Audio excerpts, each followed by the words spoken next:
nin dhiisalle jee na dhiisuu didde akka naman dhageenyetti gurrarraa qabadha jee gurrallee qabachuu dadhabe namoota muraasa akkaataa hawaasni wal dhabu dalagaa jiru namoota kanaaniin dhaaphaa isiniin jechuu barbaade rakkoon nama lama jidduutti yoo argamte gosaan wajji wal qabsiisuun bareedaame namni rakkoon irra dhufte nu yaachisaa nutti dhagayama lubbuudhaami zaahiruma kanaa rakkoo yoo irra dhufte tama wal bira dhaabbannee wal gargaaraa turre tana rakkoo nama ufii namni fudhatu hin jiru lubbuu namaa tabaate namni isii qeebalu hin jiru namni lubbuu namaa tabaate isa rifachiifne nam tokkolleen hin jiru lubbuun namaa yoo baatellee lammintii akka itichan beekan warra duutitti galtillee akka itti sabbarsiisan beekan akka rakkoo ofiitti wal'aanu beeka hawaasni keenya akka hawaasa aadaan qabnee haseenaan qabnee waan hawaasa kana wal dhoorku waan san ajandaa goonee daranuu akka dhiini dabalamu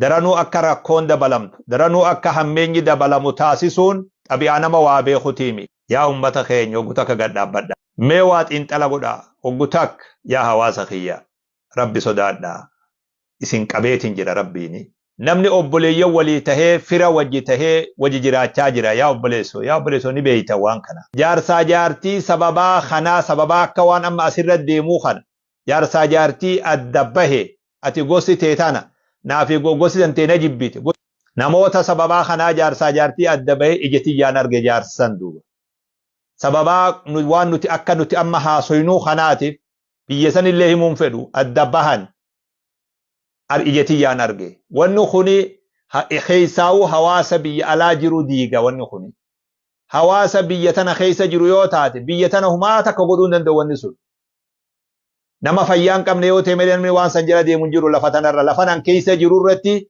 abadan namaatu biyya riyaadirraa naa bilbilee asheeka akkatti salaamtaa waliin jennu wallaalle naan jedhu akkuma salaamtumatti waliin jedhu ogaan amma isinitti haasa'u akka amiin ibroo qofaami akka ulamaa'ii Itoophiyaatti isinitti haasawa naa dhaabbadhaa ijoollee tiyya walii kufaa walii oggolaa humaa takka wanni sirraa badu hin jiru tanaa jecha wanni kuftulleen hin jirtu lammii teetii jecha nagaya ummata keetiitii jecha qabsoon amma oofaa jirru tun haa dhaabbattu nama dhiini isaa bade yoo jiraate ka dhiini isaa bade akka hin dhaga'utti namoota kanas gumaa kafalee lammiin akka ufitti haa wal'aannantu haa madaa walii fayyiftu madaa dabalaan deemnu wal dhaba dabalaan deemnu wal dhaba nama tokko nama lama jidduu ka gosaan goonu wal dhaba nama tokko jidduu ka kutaan goonu an abaluu fi abalu jee maqaa keessanillee lakkaa'uun fedhu hundi ilmaan keenya yaa bo rabbii jaa rabbi sodaadhaa ijoollee rabbuma isin uume sodaadhaa islaama isin yaa ijoollee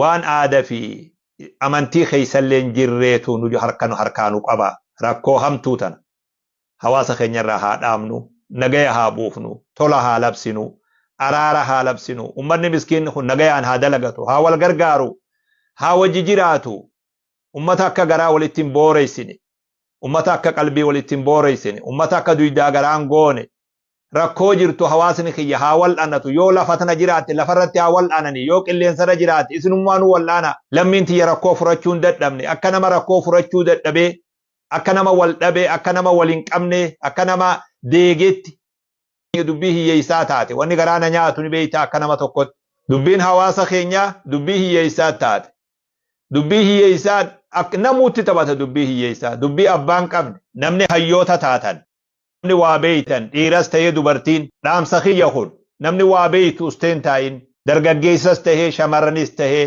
abbootas ta'ee sheekotas ta'ee rakkoo tana dhaamsuudhaaf tattaaffii taasisa dhaabaa waan hawaasa jidduu deemu kana dura dhaabbadhaa gorsa sirreessaa dhaamsi kiyya isin bira gahee natti fakkaata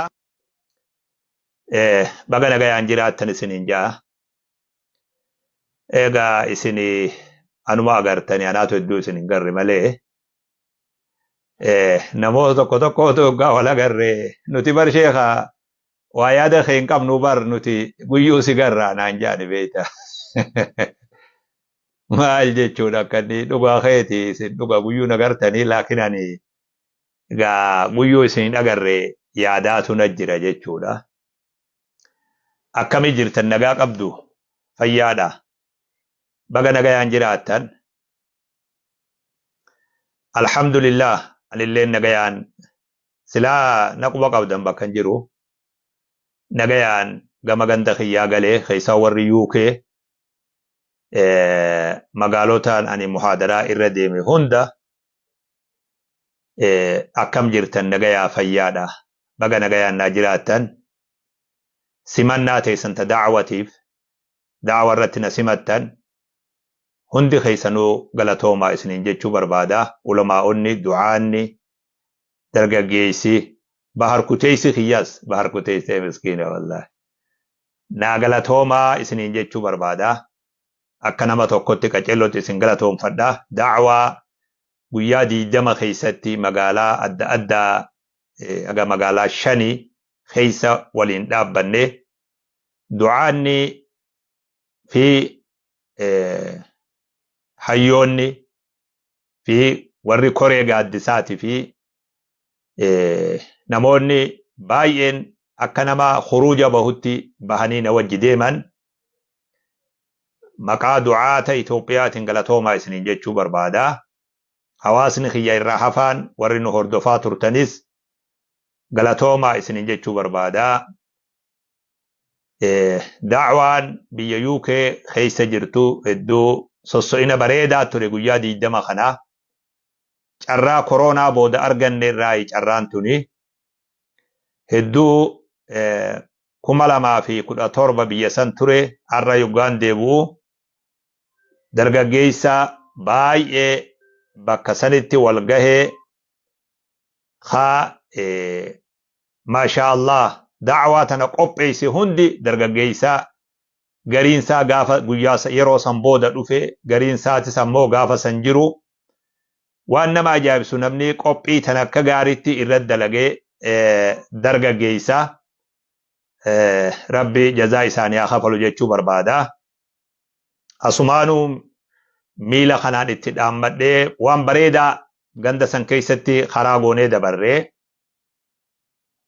guyyaa san irra dhaabbannee muhaadaraa baatii 3 amata keessatti muhaadaraa 3 baatii 3 magaalaa adda addatti akka konferensiin islaamaa taasifamtu achumarraa murteessinee adda kaane hogguma sanitti xiqqoo malee magaalanuu guyyaa maqaa dha'uumaa fi murteessuu malee koreen bakka hundatti itti dhaabbattee maasha Allah UK'n taraa tana waan hedduu nama gammachiisu bakka san irra dhaabbadhee hawaasa kiyya hundatti labsii taasisee jira humnuma tanaan beeki baabaa kiyya lammii tiyya bakka jiran hundatti Awurooppaa jiraatanis Ameerikaa jiraatanis Austraaliyaa warra jirus Kanaadaa hunda isaaniitu bakki namni afaan sagalee tiyya tana beeku afaan haasawa kiyya kana beeku jiru hunda akka koronaa booda ni jirra akka jettan namuu bakka jirurraa sosso'ee harakaa da'waa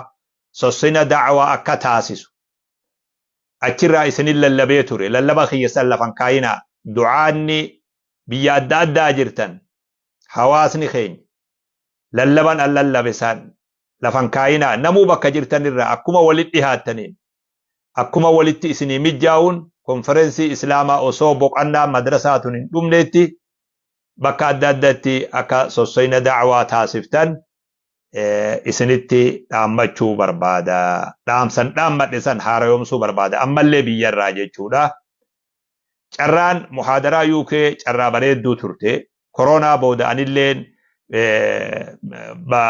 Kenya Uganda biyyoota akkanaa fi Saudi Arabiyaa biyya kana ziyaaruu carraa harkadhee ture akkammoo biyya ummataatti akka biyya faranjii jagaa ummanni keenya miskiina akka biyya faranjiitti carraan tun carraa UK tana jechuudha hawaasni sunis haa galatoomu isinillee galatoomaa isin jechuu barbaada.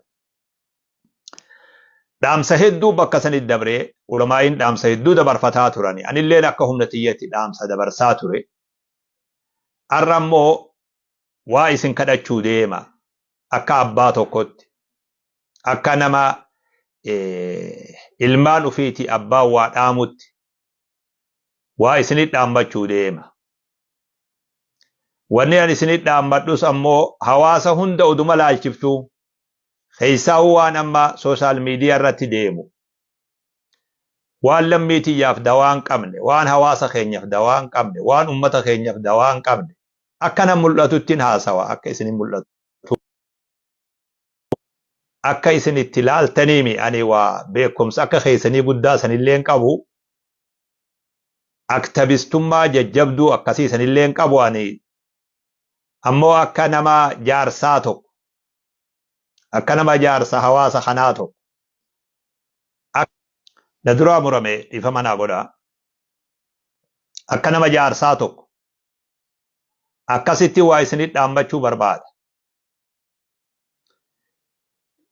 Wahiin dhagaya mallee akka nama tokkotti niin sabbaralle jeen niin dhiisalle jeen na dhiisuu didde akka nama dhageenyetti gurrarraa qabadha jee gurrallee qabachuu dadhabe. Lammii teenya tagama rakkoo deemtu namoota muraasa lammii wal afa namoota akkaataa hawaasni wal dhabu dalagaa jiru namoota kanaaniin dhaaphaa isiniin jechuu barbaada. Rakkoon nama lama jidduutti yoo argamte gosaan wajji wal qabsiisuun bareedaame. Namni rakkoon irra dhufte nu yaachisaa nutti dhagayama. Lubbuudhaame zaahiruma kanaa rakkoo yoo irra dhufte tama wal bira dhaabbannee wal gargaaraa turre tana rakkoo nama ufii namni fudhatu hin jiru. Lubbuu namaa tabaate namni isii qeebalu hin jiru. Namni lubbuu namaa tabaate isa rifachiifne nam tokkollee hin jiru. Lubbuun namaa yoo baatellee lamminti akkatti wal akka itichan beekan. Warra duutitti galtillee akkatti sabbarsiisan beekan. Akka rakkoo ofiitti wal'aanu beeka hawaasni keenya. Akka hawaasa aadaan qabnee, seenaan qabnee nama rakkoo isaa furachuu hin dandeenye waan hawaasa kana wal dhoorku waan san ajandaa goonee daranuu akka dhiini dabalamu. Daranuu akka rakkoon dabalamtu, daranuu akka hammeenyi dabalamu taasisuun xabi'aa nama waa beekutiimi. Rakkoon hin wal'aanan hawaasa kiyya. Rakkoon hin wal'aanan, rakkoo nageenya hin wal'aanan. Yoo rakkoon nama jidduu dhufte rakkoon hin wal'aanan, dhiigan hin wal'aanan. Badiin hin wal'aanan yaa ijoollee tiyya, yaa ummata keenya. Yaa ummata keenya oguta akka gadhaabbadhaa. Innamaa a'idukum biwaahidatin an taquumuu lillahi matnaa wa furaada thumma tatafakkaru. Mee waa xiinxala godhaa ogutak aqlii teessanirraa xiqqoo gabbu'aa. Mee xiqqoo aqlii irraa gabbu'aa. Waa'ee nafsiyyarrallee xiqqoo gabbu'aa. Waan hawaasaa dursuun dirqama taha. Namni lama afaan wal baduun ni mala. Namni lama wal moromuun ni mala. Yoo mormii nuti wal moromnu, dorgommii nuti wal dorgomnu hawaasatti tuyxu taate, rakkoo hawaasatti fiddu taate, wareegama mataa keenyaa kafallee hawaasa keenya najaa baasuun dirqama taha. Na duraa mummurame xiqqoo, anilleen xiqqoo wallaahi waa hedduun na dhagayama akka nama tokkotti. Wannilleen na duraa mummurame xiqqoo na aarse yaa hawaasa kiyya rabbi sodaadhaa. Isin qabeetiin jira rabbiini. Hedduu qalbiin hawaasa keenyaa madaawaa jirti. Hedduu namni wal afaan garagalaa jira. Ani waan beekuun dubbadha. Miilaan deemee waan hin argeen dubbadha. Waan akkanumatti himi. Yaba wanni qilleensarraatu yoo lafa gabbuute diigama hawaasa keenyaa hammeenyaa fi badii hawaasa keenyaa taati. Isinitti hin dheeressu ani rabbuma sodaadha. Waan kana dhaaba.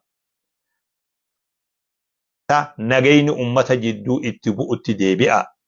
Ifaajee amma asirraa laffa'u jirtan tana takara nagayaa, takara tolinaa, gama araaraa. Namoonni biyya namaa keessa faca'e kun obboleeyyan walii tahee wajji jiraachaa jira. Akkamitti akkana taatan?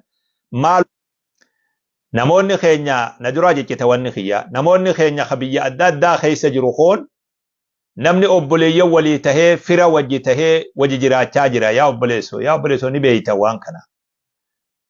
Hoggaan nuti amma asirraa waan adda addaa kana ka ollaa wajji tahee wajji jiru sun wal jibbannaa jidduu dhufa. Rahmata walii godhuu dhaba. Jaarsaa jaartii sababaa kanaa sababaa akka waan amma asirra deemuu kana. Jaarsaa jaartii adda bahe ati gosi teetana naafi gosi tantee na jibbite. Namoota sababaa kanaa jaarsaa jaartii adda bahe ijatiyyaan arge jaarsan duuba. Sababaa waan nuti akka nuti amma haasoynuu kanaatiif biyya sanillee himuun fedhu adda bahan ijatiyyaan arge. Wanni kuni keessaa'uu hawaasa biyya alaa jiru diiga wanni kuni. Hawaasa biyya tana keessa jiru yoo taate biyya tana humaa takka godhuu hin danda'u wanni sun. Nama fayyaa hin qabne yoo ta'e namni waan san jala deemu hin jiru lafa tanarra lafa nan keessa jiru irratti abadan.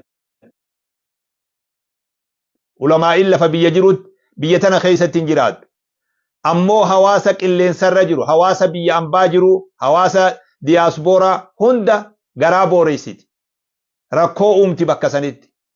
Yaa boleeysoo ufumaan rakkoo ufittiin uumu. Rabbumaa jaa ilmaan kiyya uf duba deebi'aa waan kana laalaa gad dhaaphaa laalaa. Dhaaphaa isiniin jedhee dhaabbadhaa duuba. Karaa nagayatti deebi'aa. Namni isin araarsulleen hin jiru qilleensarra jirtanii. Ufumaa wal araaramaa. Irraa walii irraa bu'aa. Walii khufaa. Walii khuffifamaa. Walii oggolaa. Umaa rakkoon qabu ummata keetii jecha. Anaatu wallaalla. Anan sin garsiisa. Akkanan si godha jechuu kana dhiisi. Ummata keetii jecha wareegama kafali. Ummanni rakkoo keesseen. Namaatu biyya Riyaadirraa naa bilbilee asheeka akkatti salaamtaa waliin jennu wallaalle naan jedhu. Akkuma salaamtumatti waliin jedhu. Namoonni rakkate biyya afaan ummataatiin isinitti haasawa. Afaan ummata biyya jiruutiin isinitti haasawa. Afaan ulamaa'ii biyya jiruutiin isinitti haasawa. Ulamaa'ii biyya Itoophiyaa guutuu ulamaa'ii kana afaan isaaniitiin isinitti haasawa. Hoggaan amma isinitti haasawa. Akka amiin Ibroo qofaami. Akka ulamaa'ii Itoophiyaatti isinitti haasawa. Naa dhaabbadhaa ijoollee tiyya. Walii khufaa. Walii oggolaa. Umaa takka wanni sirraa badu hin jiru. Tanaa jecha wanni kuftulleen hin jirtu. Lammii teetii jecha. Nagaya ummata keetiitii jecha. Qabsoon amma oofaa jirru tun haa dhaabbattu. Hawaasni keenya jidduu jirtu. Nama dhiin isaa bade yoo jiraate, kadhiin isaa bade akkan dhaga'utti. Namoota kanas gumaa kafalee lammiin akka ufitti haa wal'aannantu, haa madaa walii fayyiftu. Madaa dabalaan deemnu, waldhaba dabalaan deemnu, waldhaba nama tokko nama lama jidduu gosaan goonu, waldhaba nama tokko jidduu kutaan goonu, waldhaba mee daqiiqaa muraasa takka wanni kiyyallee ni mummuraa isumarraa isinirraa hin gabaabsa. Arrammoo kadhaan isinit dhufeani. Isinin kadhadha ilmaan kiyya. Ayyaana ootaa dhalootan isin kadhadha. Afaan ummataatiin isinitti haasawaa jira. An abaluu fi abalu jee maqaa keessanillee lakkaa'uun fedhu. Hundi ilmaan keenya. Yaa bo rabbi jaa rabbi sodaadhaa ijoollee. Rabbuma isin uume sodaadhaa. Islaama isin yaa ijoollee. Waan aadaa fi amantii keessalleen jirreetu nu harkaanu qaba. Rakkoo hamtuu tana. Hawaasa keenyarraa haa dhaabnu. Nagaya haa buufnu. Tola haa labsinu. Araara haa labsinu. Ummanni miskiin kun nagayaan haa dalagatu. Haa wal gargaaru. Haa wajji jiraatu. Ummata akka garaa walitti hin booreessine. Ummata akka qalbii walitti hin booreessine. Ummata akka duydaa garaan goone. Rakkoo jirtu hawaasni kiyya haa wal'aanatu. Yoo lafa tana jiraatte lafarratti haa wal'aanani. Yoo qilleensarra jiraatte isinummaanuu wal'aana. Waan lafa jiru yoo ta'e lammiin tiyya rakkoo furachuu hin dadhabne. Akka nama rakkoo furachuu dadhabee, akka nama wal dhabee, akka nama wal hin qabne, akka nama deegeetti dubbii hiyyeessaa taate. Wanni garaana nyaatu ni beeyta akka nama tokkotti. Dubbii hiyyeessaa namuma dubbiin hawaasa keenyaa dubbii hiyyeessaa taate.